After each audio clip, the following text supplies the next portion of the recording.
le macronisme, le en même temps, le meilleur de la gauche et de la droite, est-ce que tout ça va disparaître une fois qu'Emmanuel Macron quittera le pouvoir? Emmanuel? Il a parfaitement raison.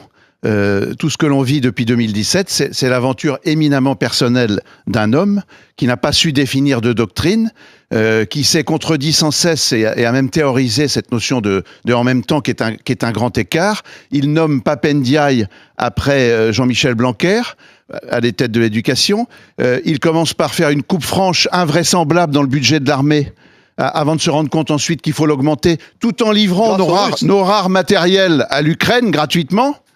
Non, tout ça ne tient pas la route et Bruno Retailleau a parfaitement raison. Ce qui restera du macronisme, sans agressivité, c'est l'ambition insatiable de Minus que le président Macron a sorti de l'anonymat et qui vont y retourner. Je crains, hélas, pour M. Retailleau, qu'il ne soit dans un gouvernement qui illustre le en même temps, oui. Finissant et même, excusez-moi, quasi putride. C'est bien tout le problème de la France aujourd'hui.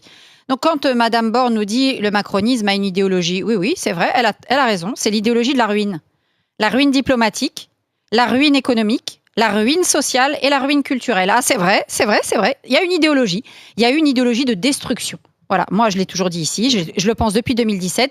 Cet homme va ruiner la France et il est en train de la ruiner. Yannick, bonjour. Oui, bonjour.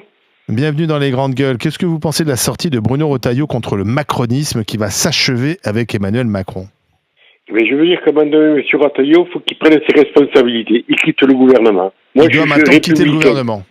Voilà. Moi, j'ai entendu M. Wauquiez, dernière rencontre, par rapport au plan de M. Bayrou, qui a dit, oui, il y a des bonnes mesures dans M. Bayrou, mais il faut compléter. Les Républicains, j'en ai marre. J'en ai marre parce que, effectivement, ils prennent pas leurs responsabilités. Et je veux dire, ils jouent la montre parce qu'ils sont pas prêts. Ils sont pas prêts, donc ils jouent la montre. Moi, je me suis encarté à Nouvelle Énergie avec M. David Lisnard. M. David Lisnard, il y a un mois, il a dit Macron doit démissionner. Et M. David Lisnard, il a un programme économique. Enfin, vous ne pouvez pas forcer Emmanuel Macron à démissionner. Il y a quand même le respect des échéances. Le forcer, non, mais l'amener à ne plus avoir le choix, oui. Voilà, et ce que je veux dire, effectivement, la France, on en a marre. Maintenant, on veut quelque chose de clair. Alors, s'il y a des élections, si la gauche passe, la gauche passe. Si l'extrême droite passe, elle passe. Si les républicains, la droite modérée, elle passe. Ouais. Mais il faut quelque chose de clair dans ce pays, au jour d'aujourd'hui. On en a marre d'entendre. En septembre, octobre, ça va éclater. Les gens, ils en ont marre. Moi, j'étais ancien chef d'entreprise.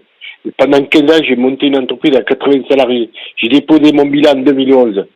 En fin de compte, j'ai tout perdu dans ma vie. Mais j'ai rebondi. Mais je veux dire, il faut que les choses soient claires dans ce pays.